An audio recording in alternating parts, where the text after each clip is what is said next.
I'm telling you, man, this is getting ridiculous. ESPN's Mike Greenberg just went off on the NFL, saying he's confounded how Dillon Gabriel went before Shedeur Sanders in the draft. His exact words: go back and find one draft analyst that had Gabriel over Shedeur. I am a believer in Shedeur. Again, I am not an analyst, so I'm not sitting here telling you that my expertise tells me he's going to be a good player. I'm saying there is not one draft analyst, not one, who said this guy can't play at all. Yeah, not one. Right.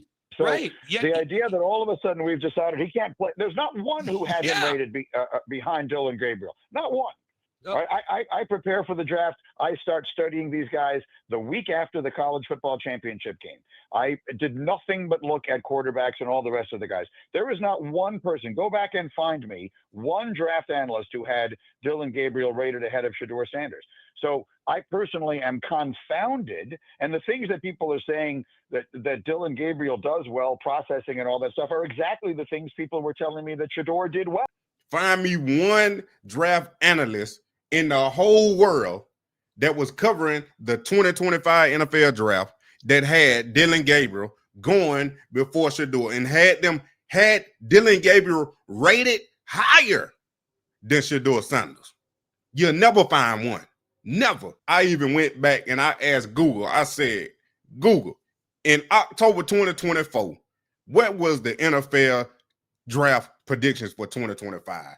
In October 2024, early 2025 NFL mock draft analysts, ESPN and Yahoo Sports featured prominent players such as, first name they name is Shedeur Sanders. Then look, key players predicted in early mock drafts. Shedeur Sanders again, the first name, often projected as a top quarterback, with some analysts placing him very high in their rankings. Dillon Gabriel's name was nowhere to be found. Then even on the prospect page, they got Shedeur Sanders behind Cam Ward with a grade of 6.3. But he got drafted in the 5th round, 144 pick.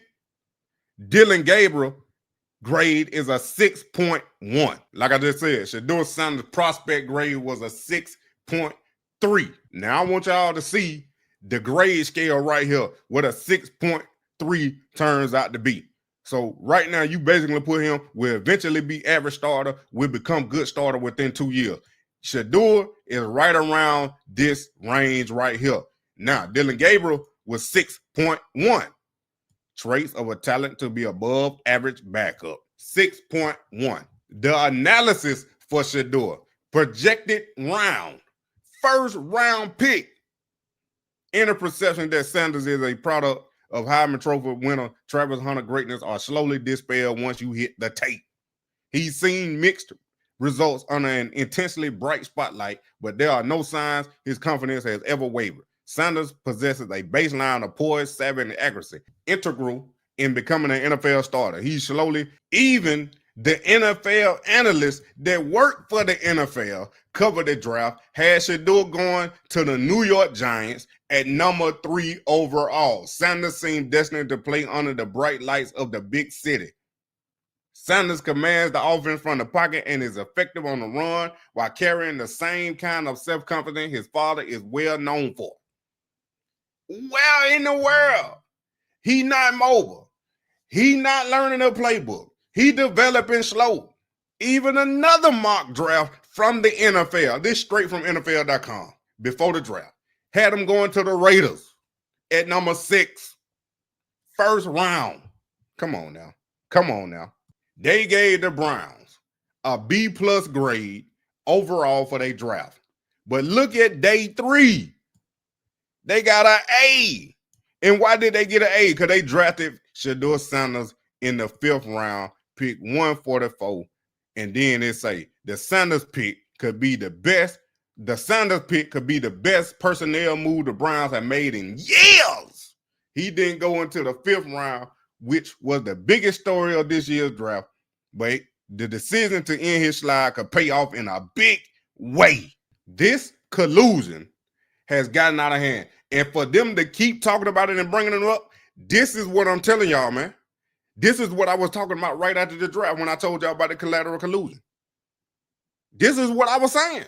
This thing is bigger than football. The NFL wanted to make a statement so bad that they had to pick Shedeur because he has the NIL brand, the influence. So now the NFL trying to teach him a lesson so they can teach these other college players a lesson. They're coming in with these NIL, these big NILs, and these brands coming into the NFL where they don't need the NFL to create their brand.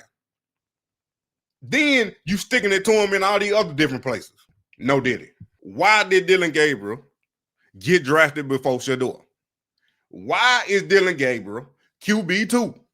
Why do we continue to hear Shedeur is developing slow? Why do we continue to hear Shedeur don't know the playbook? Why do we continue to bash Shedeur? Why do they continue to chase these fake narratives? There will be a lot of quarterbacks in this draft. So yes, absolutely. I think that trade that they made with the Jaguars could wind up looking like one of the better trades we've seen in recent NFL memory. The only thing that's surprising about it is the Jaguars are winning. I think the expectation is if that Jaguars pick could wind up being top 10. And when push comes to shove, I think it probably still will be. Yeah. So you could wind up having a really good pick with that. You wind up trading up and getting, into the third or fourth spot and getting one of the big quarterbacks in this class. I absolutely think that's the plan. And so between now and then, you've got to make sure that Gabriel and or Shedeur aren't your answers, because the very best case scenario is one of them is, and now all of a sudden you've got those things that you can trade for a king's ransom. I think they put themselves in a very nice position. Yeah, Greeny, it's a lot of quarterbacks in this draft, and right now ain't none of them good. Ain't not a damn one good. So Browns, go ahead and take your other first round pick. Well, it's gonna be your first round pick because you're gonna be drafting in the top 3 again because y'all losing so much. So take your pick, go ahead and draft a quarterback and trade Shedeur. But let me tell y'all what's gonna happen. The Browns gonna be forced to play Shedeur. That's my theory, my opinion. That's gonna happen. But the way the Browns thinking, I'm thinking like the Browns now. Let me talk like the Browns. They thinking we gonna play Dillon Gabriel and we not gonna play Shedeur. So we gonna draft the quarterback in the 2026 draft and he gonna be our franchise player. But we gonna treat him better than we did Shedeur and Dillon Gabriel. Because he a first round pick. He our franchise quarterback. They keep trying to find a finished product when it ain't no finished product out there. You got to help these players develop and learn. The Browns are not planning to play Shedeur. You had 2 first round draft picks and you was banking that the Jaguars gonna have another top 10 pick. I don't think so. I don't think the Jaguars gonna have a top 10 pick. Maybe the mid-teens. If not the 20s, if Travis start turning up and Trevor Lawrence get the ball to him. I'm telling you right now. So you better find out what you got in Dillon Gabriel and Shedeur. The draft analyst said you could pay off in a big way if you found Shedeur in the 5th round, a projected first round talent, and Browns, y'all got him, as Andrew Berry says, a steep discount.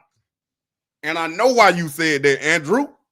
But listen, if y'all find and strike gold with Shedeur, then use those first round draft picks to help build on what you doing. A receiver, an offensive lineman, another defensive player. But don't get a quarterback. Don't get a quarterback that ain't going to be a franchise nothing.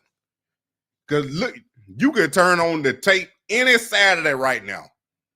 Ain't now one of them quarterbacks worth a first round draft pick. Not a one. Not even Arch. But he ain't coming out. And you better be hoping Sellers come out. Because I don't even think Sellers gonna come out. I'm telling you, man, this is getting ridiculous. My savages! Moneymane in the thing of a T and playing no games. Should I already know my name when I speak in CC Flame. Got my YouTube poppin', man. Like, subscribing, everything in between. You already know. Moneymane. You already know.